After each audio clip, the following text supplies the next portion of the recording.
Dhaka, they are all of a sudden out of this program. I don't know why. And what was the reason? Excuse me.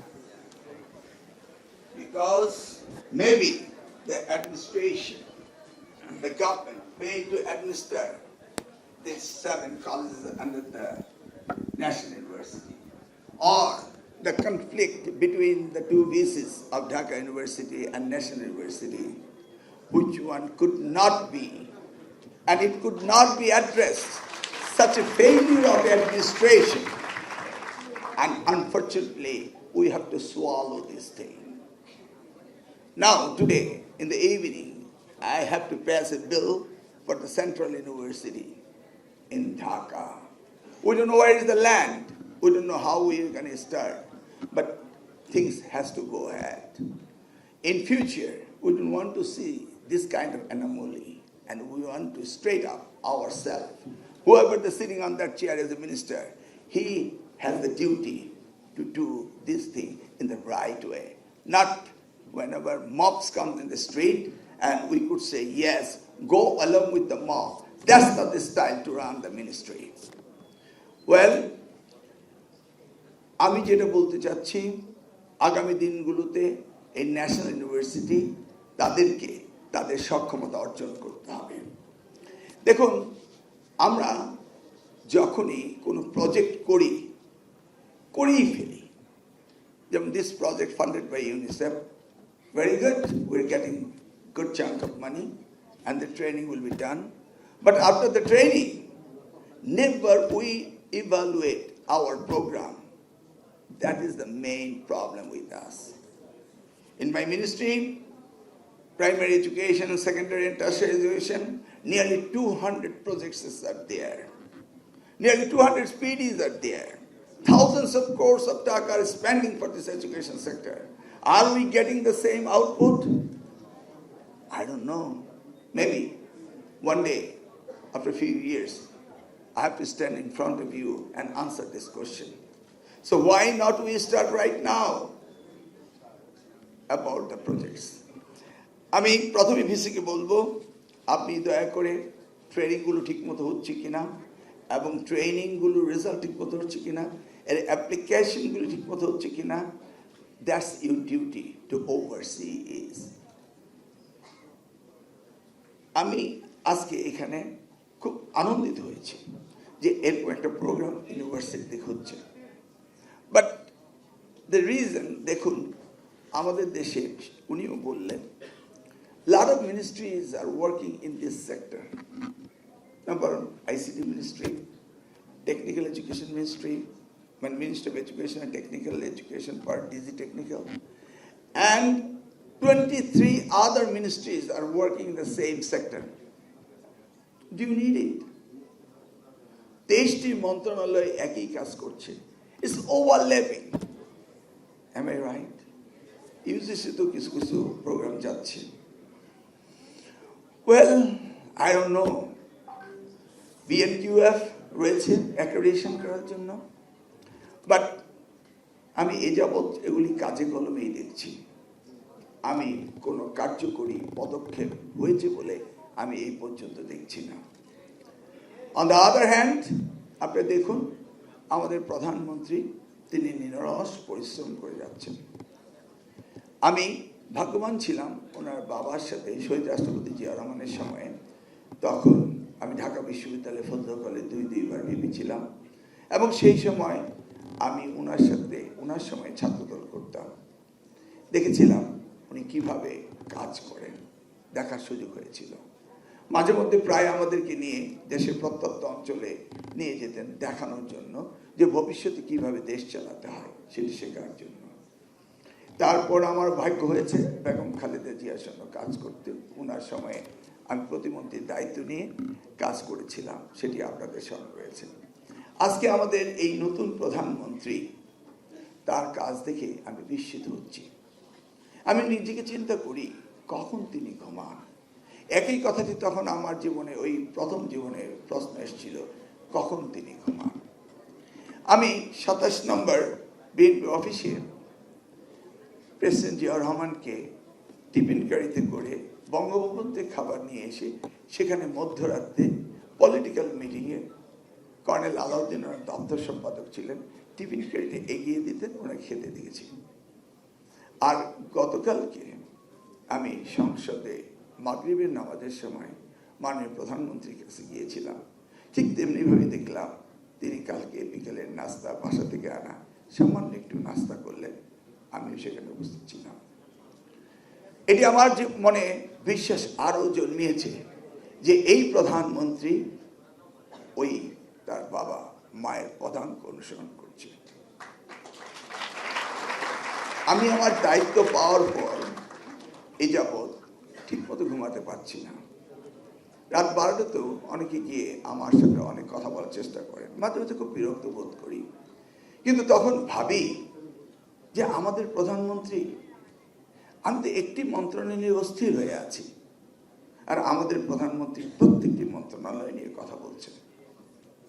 একবার কি ভেবে দেখেছেন সকাল 9টা 1 minute হতে শুরু করে রাত 12টা 1টা পর্যন্ত নন স্টপ তিনি কাজ করে যাচ্ছেন? কার জন্য? আগামীর বাংলাদেশের জন্য। ওনার একটি মাত্র স্বপ্ন, ওনার পিতা যা করেছেন, ওনার মাতা যা করেছেন, বাকি কাজটুকু তিনি সমাপ্ত করার জন্য দ্রুত গতিতে এগিয়ে যাচ্ছেন। এবং আগামীর বাংলাদেশ গড়ার জন্য একটি মাত্র সেক্টর কাজ করবে, সেটা হচ্ছে এই এডুকেশন সেক্টর। এই আপনারা আমার সামনে যারা দাঁড়িয়ে আছেন, she's from Canada, a developed nation, তাই না? তারপরও they understand, they try to help us. তিনি বলেছেন যে ডেভেলপমেন্ট এডুকেশনে একা করতে পারে না, এডুকেশন সেক্টরের সকলকে মিলিয়ে ডেভেলপমেন্ট করতে হয়। That's what she is telling us.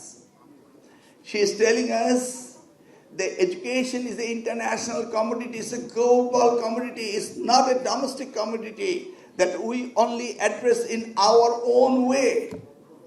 She addressed even the curricula and syllabus of our country. How do we gonna do with our curriculum? You see? সেই জন্যই আমাদের দেশের শিক্ষা ব্যবস্থাকে মানসম্মত করার জন্য কি পরিমাণ পরিশ্রম করতে হবে একবার কি ভেবে দেখেছেন? যদি আমরা লেট স্টার্ট করি, আমাদের লেট এন্ডিং হবে। আমাদের ডেমোগ্রাফিক ডিভিডেন্ড পে করার সময় 2007 to 2041, now is 2026. Have you ever thought about it? যে আমরা এই জাতির ডেমোগ্রাফিক ডিভিডেন্ড যদি সঠিকভাবে এই সময়ে নির্ধারণ না করতে পারি, এবং তার ফলাফল কোন দিকে যেতে পারে?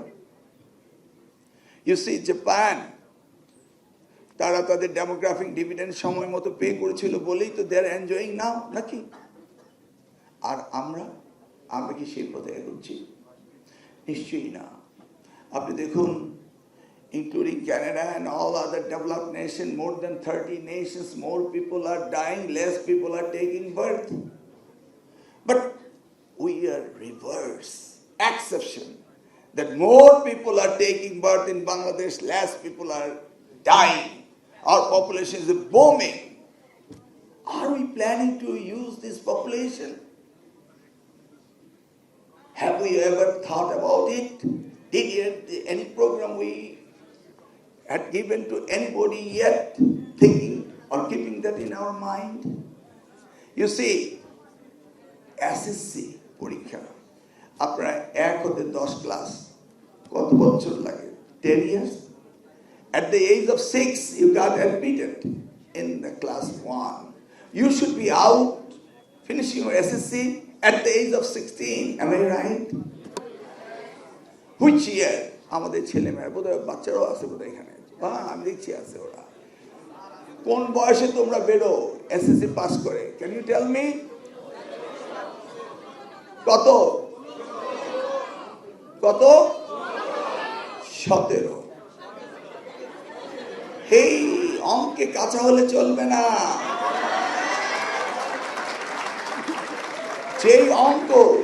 যেই অঙ্ক তোমার ক্ষতি করে সেই অঙ্কে ভুল করো না। 1 হতে 10 বছর, 6 বছরে ভর্তি হচ্ছ, 16 বছরে তোমাকে এসএসসি সার্টিফিকেট দিতে বাধ্য গণপ্রজাতন্ত্রী বাংলাদেশ সরকার। Am I right? ওই দায়িত্বটি ওই মধ্যের চেয়ারে বসেছে যে মন্ত্রী, তার দায়িত্ব ছিল 16 বছরে এসএসসি পাস করিয়ে দেওয়া, নাকি? হঠাৎ করে বোর্ড এসে বলে যে আমরা পরীক্ষা নেব। তোমরা কি এসএসসি, একটু পানির বটল দাও না, তোমরা কি ক্লাস 10-এ পরীক্ষা দিয়ে পাস করনি? কোর্স শেষ করনি? স্কুলে পরীক্ষা দিয়েছিলে? কিন্তু দেখা গেল কি, ট্রাই টু আন্ডারস্ট্যান্ড, বোর্ড এসে কি বলে যে তোমাদের পরীক্ষা আমরা নেব, নাকি? সেই জন্য আচ্ছা দাঁড়াও, আমরা কখন পরীক্ষা নিতে পারি? এপ্রিল 21। গত গভর্নমেন্ট, এর আগের গভর্নমেন্ট এগুলো ফিক্স করে দিয়ে যায়নি? আমি কিন্তু ফিক্স করিনি, এটা প্রিভিয়াস গভর্নমেন্টের ফিক্স, প্রশ্নপত্র করা হয়েছে। আচ্ছা, তোমরা তো ডিসেম্বরে কোর্স শেষ করেছো, পরীক্ষা নেওয়ার জন্য তোমার জীবন থেকে এপ্রিল, মে, জুন, জুলাই, আগস্ট মাসে তোমাদের রেজাল্ট দিবে, নাকি? তাহলে এই জানুয়ারি টু আগস্ট, এই তোমার জীবন থেকে 8টি মাস কে নিল? বোর্ড। ক্লিয়ার? বোর্ড নিয়েছে। বোর্ডের কোনো অধিকার আছে তোমার জীবন থেকে 8টি মাস নেওয়া? তারপরে আমরা আবার প্রোগ্রাম দিচ্ছি, জানুয়ারিতে ভর্তি হবে ইন্টারমিডিয়েট ফার্স্ট ইয়ারে, নাকি? চলে গেল 1টি বছর। তুমি কোর্স কমপ্লিট করেছিলে ডিসেম্বরে, জানুয়ারিতে আরেক ডিসেম্বর নষ্ট করে দিল 1টি বছর। ক্লিয়ার? জাতির জীবন থেকে 1টি বছর নষ্ট হলো। তোমরা নিয়ে আসলে 20 লক্ষ স্টুডেন্ট, 20 লক্ষ স্টুডেন্টের 20 লক্ষ বছর নষ্ট হলো। Did you see? আপনি কি দেখেছেন? কে করছে? আপনারা, আমরা বসে। ক্লিয়ার? এখন আসো, ইন্টারমিডিয়েট ফার্স্ট ইয়ার ভর্তি হলে 2 বছরের কোর্স, তোমরা ইন্টারমিডিয়েট সেকেন্ড ইয়ার শেষ করলে 2 বছরের ভিতরে বোর্ড এসে বলে হোল্ড ইট, আমরা তোমাদেরকে এক্সামিনেশন নেব। কখন নেওয়া যায়? ও আমি তো বিজি,